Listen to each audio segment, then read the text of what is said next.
running. I always take what I want and I always give it 100. Don't need a bank, no I'm funded. Play the game like it's nothing. I'm always thankful for something. Don't take for granted, stay humble. Now wake up! It's time to look at the enemy. Look in the mirror if he is no friend to me. It's not working out, maybe it's the chemistry. It's time to break up so I can make a better me. Hello, Miami. Thank you so much for watching 305 Sports Now. I am your host. Well, I know it's been a minute, but I'm here to talk about what was the disastrous affair that was the Miami Hurricanes versus SMU Mustang football game. It was a heartbreaking event. It was, like I said in my short, it was a loss that absolutely sucked. And a lot of guys have been talking about it, from the local guys to the national guys, but I'm going to bring up a few things that I think haven't been spoken about. And then, as you can tell from the thumbnail, I will bring up the whole idea of replacing Mario with maybe someone like a Lane Kiffin. So we're going to talk about that all today. So one of the things I do want to go over is, if you look at the game introspectively in general, Miami shot themselves in the foot quite a bit. Louisville, the first loss of the season, had some wrinkles and had some talent that could be very competitive. And if you fell asleep at the wheel, they could run you over. And that's exactly what Louisville did. But SMU really didn't do anything differently. Rhett Lashley runs the same system at SMU that he ran here at Miami. It's just a matter of just trying to stop it through stopping the tempo of the offense in general. And for the most part, our defense did hold their own. They held SMU to 20 points, during regulation. They lost 26-20 because they scored a touchdown during overtime as well at 10 overtime. But I do think that our defense, for the most part, held its own and played it tight in general, despite having to deal with the referees, as well as some miscues as well from even the defense as well. They had the busted coverage after the tip ball by JoJo Trader that led to the touchdown later on by Kevin Jennings right away, which tied the game 7-7 versus Miami going up 14-0. A lot of things were very detrimental to the team. For starters, number one, the penalties, okay? You're not going to win any football game having 19 penalties, all right? 19 penalties is going to kill you, all right? 19 penalties is going to be a major issue during the whole – I'm sorry, 12 penalties, 19. 12 penalties for 96 yards. I have the numbers in front of me. 12 penalties for 96 yards. That is an entire football field, basically, that you're giving that team. You're giving that team basically a touchdown worth of penalties. So that in and of itself is a problem. And one thing that I keep hearing over and over again from our head coach is, we're going to go back to work. We got to clean it up. It's already the halfway point of the season. You're in conference play, and you're pretty much – it's going to be very difficult for you to get out. To get into the AC championship game, even make it the college football playoff. The time to clean up is over. That should have been done, during the week while leading up to these games. And you keep shooting yourselves in the foot, and it seems to be the same thing over and over again. Procedural penalties, mainly by the offensive line. Holding by the offensive line in general. You can forgive a hold or two because obviously holding goes on in every single play, but the false starts, the ineligible man downfield, and so on, those are all mental errors that are inexcusable, especially this time in the year.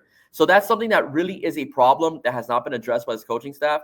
Even though they've addressed it, they practice it, but it still hasn't been fixed and hasn't been corrected in games. That is something that is a concern.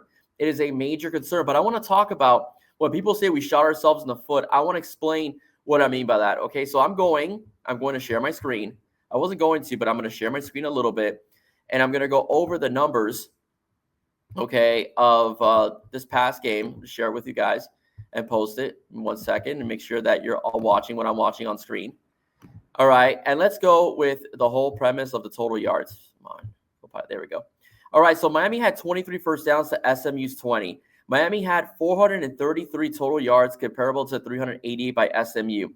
Passing yards were 274, pretty balanced, 365 yards for SMU. SMU dropped back 45. Kevin Jennings dropped back 45 times because they had absolutely no running game. They'll average less than a yard rushing, and Miami averaged 4 yards a pop. The problem was that when Miami ran it on third and short or fourth and short, they were stacking the box. Carson Beck didn't audible. Marty Brown ran into the wrong gap, and that's what got us stopped. But the bottom line is, though, Miami did run the ball pretty successfully, statistically speaking, for 159 yards total as a team.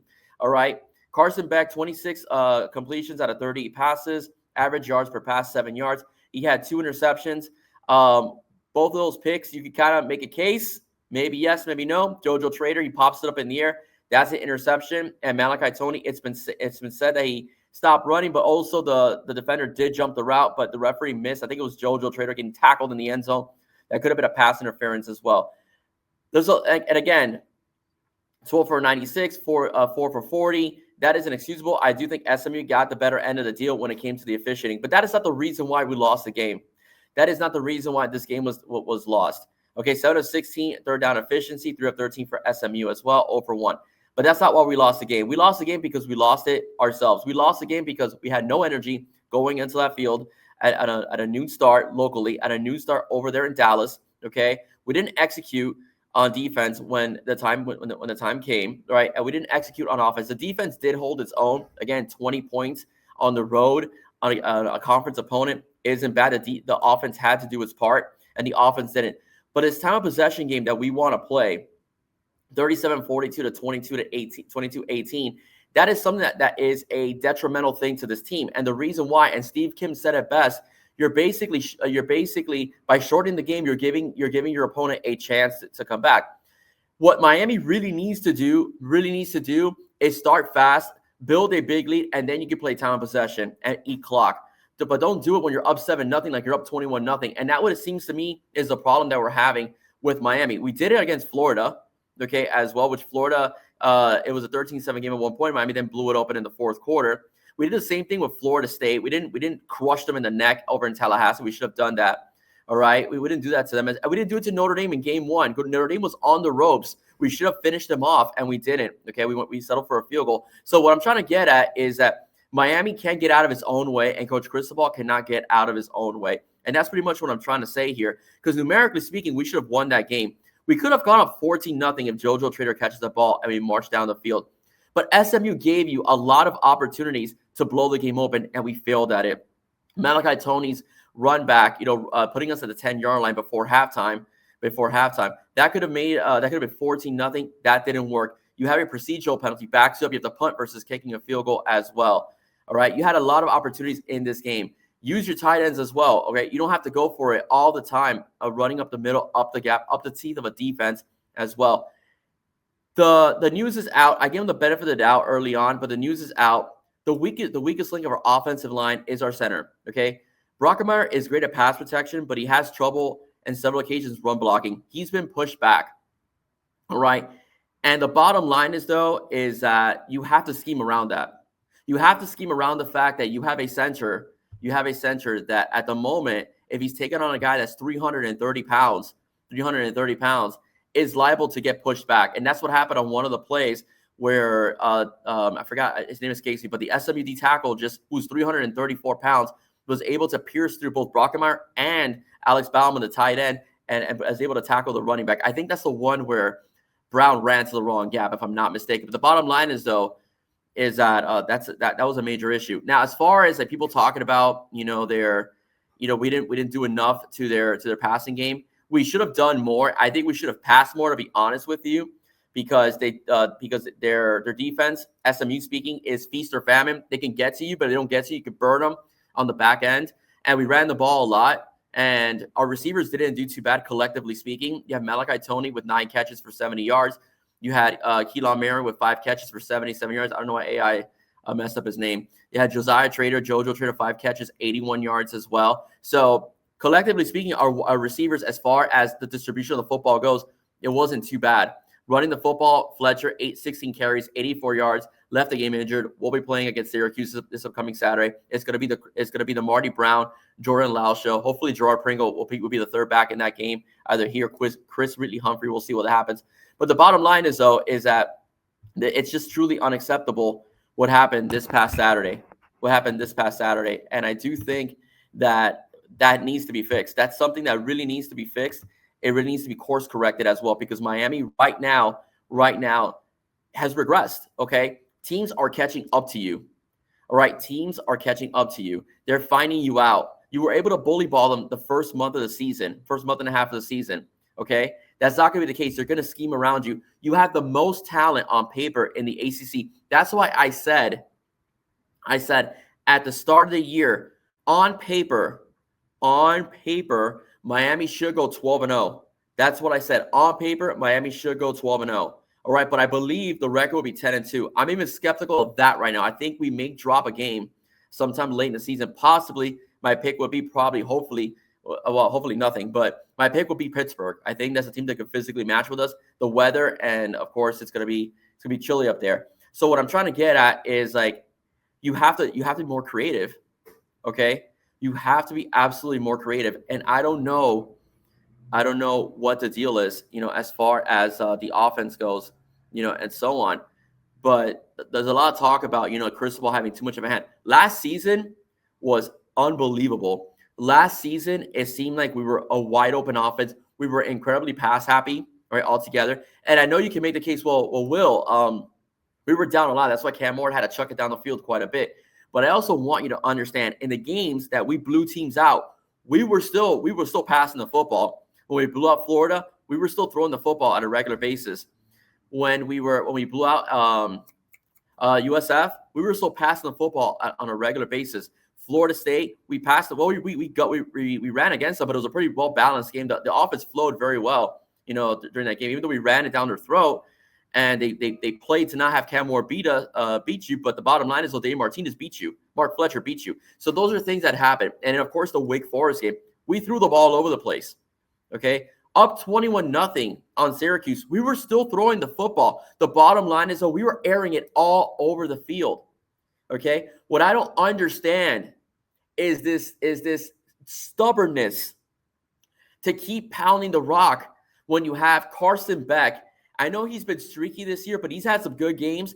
And I know you don't have the experience at receiver, Okay, CJ Daniels, present company accepted in general. But the bottom line is, though, you still have talent. Malachi Tony's a true freshman, is balling. Okay? Elijah Lofton was one of the most coveted tight ends coming out of his recruiting class. You have talent, tight end position. Use them. You have to adjust to the way teams are adjusting to you. A sequence of 9 in the box, you can't run up the gaps, whether it's the middle or even the gaps in general. You have to scheme away from that. So the bottom line is, though, I don't know what's going on, but this offense in general, which should be at least, I'm not saying it should be the Cam Ward-like offense, because Cam Ward was the best quarterback last season and was the best quarterback to ever put on a Miami Hurricane uniform. I'm talking about for one season as well. He's an anomaly. He's not. Cam Ward's just don't grow on trees. I get it, but man, Carson Beck should look a lot better. He really should. Should look a lot better. You're a bully team. People know that. You're drawing people up. You should be able to beat these guys deep. And if not, take what the defense gives you down the middle of the field. Okay, and that's what worries me about this team. They're not doing that. They're undisciplined. Okay, Coach Cristobal came from coaches that were disciplined at the U. Jimmy Johnson, Dennis Erickson. Okay, you're mentored by Nick Saban, very discipline-oriented guy. You're coaching at the University of Miami. You're a hard-nosed, smash mouth, accountability coach. But the bottom line is, though, your team's not disciplined, and it's cost you games. It cost you against Louisville, because guess what? 3rd and 2 becomes 3rd and 7. You're changing the playbook. Okay, it cost you against SMU, and some of those were ticky-tack penalties. Okay, I personally wouldn't have called the offensive pass interference of Malachi Tony, because the guy covering him had the opportunity to make the tackle on Bauman. Okay, but the bottom line is, though, and also the light foot penalty. Come on, man. The referee should have common sense. He was pulling back. Even if he did tap him, didn't hear the whistle correctly, whatever it was, he was pulling back. Marquise Lightfoot, whom I had the pleasure of shaking his hand and meeting him as a true freshman at a spring game, is a very nice, polite young man, and he's well, and his mom is a nice lady. I've interacted with her on X. Okay, he's not a dirty player. He's not going to knock out the quarterback. Okay, just as a cheap shot. He's not like that. He's a ferocious, has a high motor, but he's not going to get you a stupid penalty by having an unsportsmanlike. That's not who he is. He was trying to keep Jennings. He popped Jennings, trying to keep him from falling down. That should have woke up the referee, at least to pick up the fight. Okay, I'll give you the benefit of the doubt on this one. That's another one that cost Miami dearly. But here's the thing, though. Despite all that, you could have blown them out. Look at the numbers. You won a time possession game. Okay. You had a very balanced team. You ran the ball significantly well, 159 yards running on the ground as well. Your quarterback was complimentary. as well. Your receivers were when open were catching the football, with the exception of a couple of situations. The bottom line is though is that there's no excuse why I should have lost this game. There is no excuse. That's coaching and a lack of adjustments and a lack of accountability in terms of the procedural penalties. Like I said, a holding, the refs, they throw that flag when they want to. They take more discretion, I would say, because holding happens on every play for both sides. I mean, it just happens. It's an intense sport, and you're trying to keep your quarterback clean, and you're trying to get to the quarterback, whatever. It happens. But the bottom line is, though, false starts, okay, illegal motions, all right, as well. Those are discipline. Those are inexcusable, especially this time of the season. 12 times. I think it was 8 in the first half. 12 times, 96 yards, a whole football field basically. That's a problem. That's a major problem. Okay, so a lot of you are mad online. When I did my short, the conversation was very good. And some of you want Coach Cristobal fired and stuff like that. I do think, and I'm with Cafecito, who said as well, and I'm with Alex Dono as well. I think that's a knee-jerk reaction because like it or not, or admit it or not, Coach Cristobal has had us in the best position to be successful, more so than any coach in recent history. Okay, in recent history. The only thing about Coach Cristobal, and I don't know because I really don't want to speak out of turn when I say this, and I didn't mention the whole offense and stuff like that, but I just think that in general, if your offensive coordinator wants to cook, just let him cook. Just let him cook. Like you did last year. It was evident he was cooking. That's why the whole narrative, Mario the quarterback killer, was starting to fade away because Ward became a number one pick in the draft. That was Ward and combination Ward and Dawson. Ward did cover a lot of issues with his team, but the bottom line is that it worked out. It worked out for Shannon Dawson. He was rumored to have some opportunities as a head coach somewhere. The Rice job came up and he didn't take it. But the bottom line is that the offense looked really good last year. Just let the guy cook. Coach, just let him cook. Be a CEO. So I'm going to ask you, just be a CEO. If that is what you're doing, that you're like, hey, listen, I want to run here. If you're trying to manipulate somewhat of the play calls, maybe not directly call a plays, but manipulate some of the play calls, just be the CEO. All right? Just be the CEO. Let your offensive coordinator do his thing. He'll do it in your image, but let him do his thing. Let him call the plays he wants. Let him air it out. Let him, do flea flickers, whatever he wants to do. This team needs an injection. The offense needs an injection, an adrenaline injection, because it looks dead. Can I say that on YouTube? I don't know. It looks unalived. I don't know. Okay? I just said it. Whatever. But it needs to wake up. It needs some adrenaline. The fans can't be more excited than your team. It's just you guys are the ones out there. You're the ones getting your heads. The cracking of the helmets. The ones getting the blocking, getting blocked and trying to avoid blocks and trying to run. The fans cannot be more energetic than your players. Okay, so that needs to be addressed. But anyways, I want to speak a little bit about the whole coaching thing and fire Mario. We're never gonna be that. Listen. I just want Coach Cristobal to hit his ceiling, okay? We may be a 9-10 win team. That is something we weren't before Coach Cristobal. Manny Diaz got us a 9-win season. I know that. I know he's been the topic of conversation recently. I'm going to talk about Lane Kiffin, but I'll be very honest with you. I think he's 4-1 right now in the ACC. I get it. But I don't want to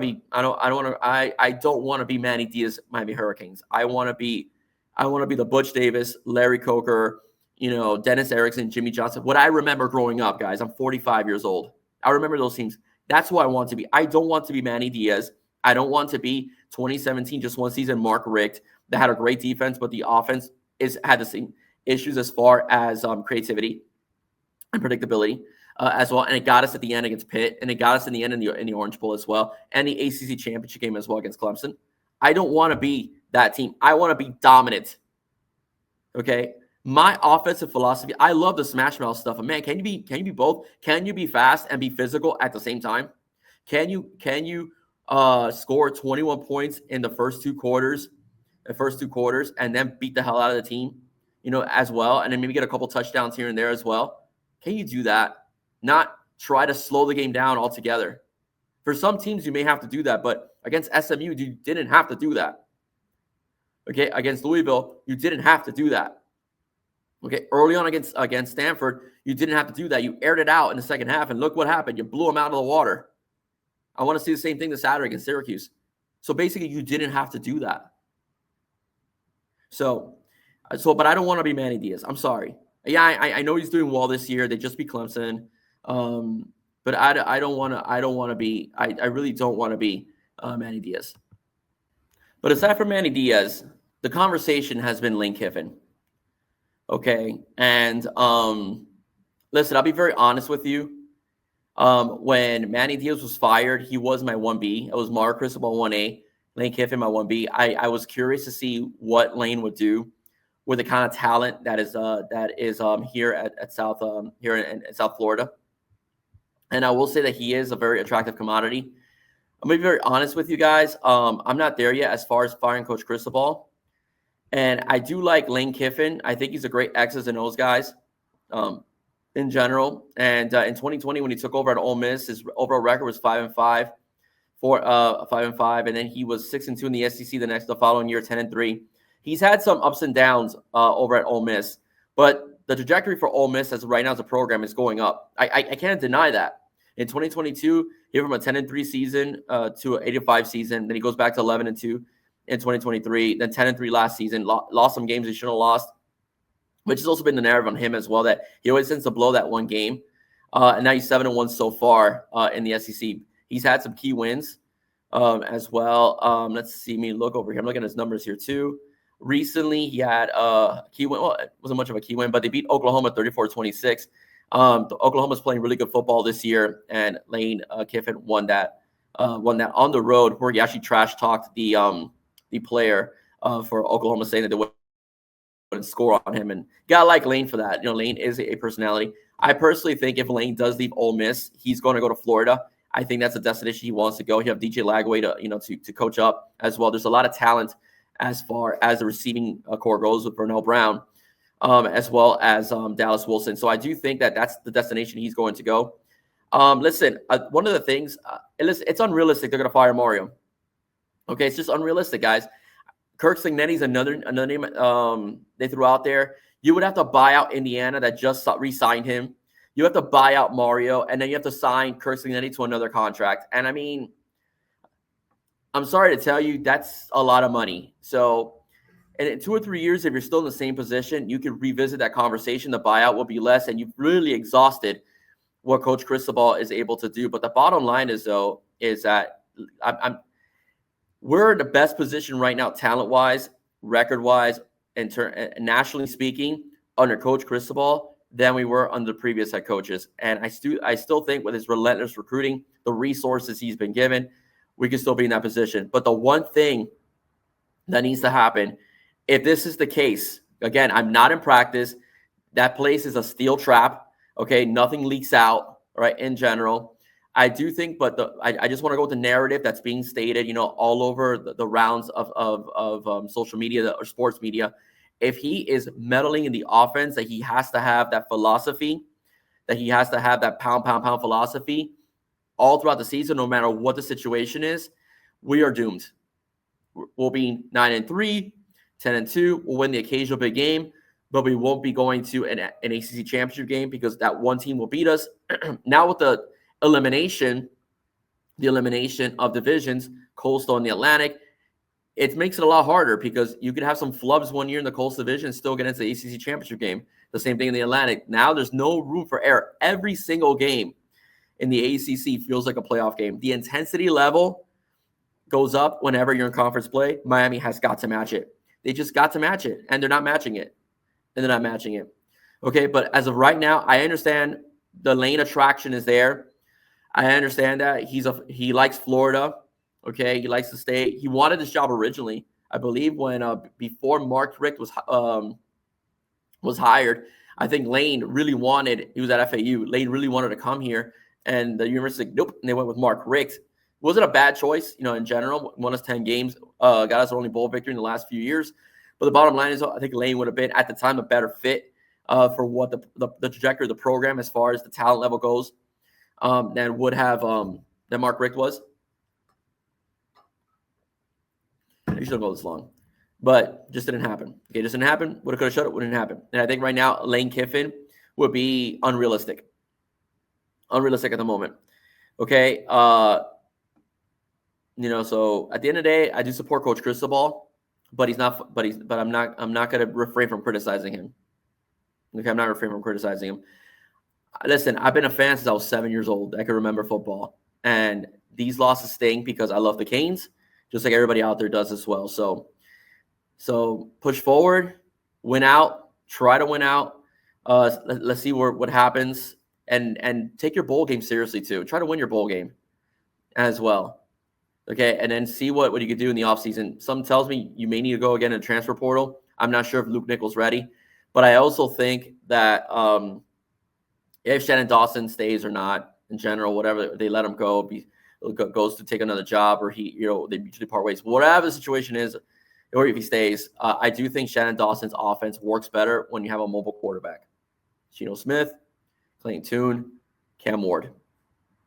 Okay, the best seasons that Shannon Dawson had as a coach was when he had a really mobile quarterback. And listen, Carson Beck's not a statue. I think he should pull the ball more, like he did it against SMU, and try to run for some first downs. Or they should use him more play action, roll him out a little bit more to get away from the what is that box that these defenses now are setting up. Play action is your best friend. They think you're going to run anyway. But the bottom line is that I think Shannon Dawson's offense would do better with a guy that can move. Can move around the pocket and create for himself and scramble and execute on the run. That's just me. All right, ladies and gentlemen, if you like what you heard, please do not forget to like, share, and subscribe to 305 Sports Now. Ladies and gentlemen, before I go, I almost forgot. Before I go, I just want to guys give you a brief word from our sponsor, Fan Outfitters, the official sponsor of 305 Sports Now. Miami. I am proud to announce that Fan Outfitters is the official sponsor of 305 Sports Now. With locations in Pembroke Pines, Davie, and Kendall, you can find the latest gear and accessories for all your favorite South Florida teams. Teams like your Miami Hurricanes, your Stanley Cup champion Florida Panthers, Miami Dolphins, Miami Heat, Inter Miami, Miami Marlins, and many, many more. So if you ever find yourself in the Pembroke Pines area, Davie, or Kendall, please stop by Fan Outfitters, the official sponsor of 305 Sports Now.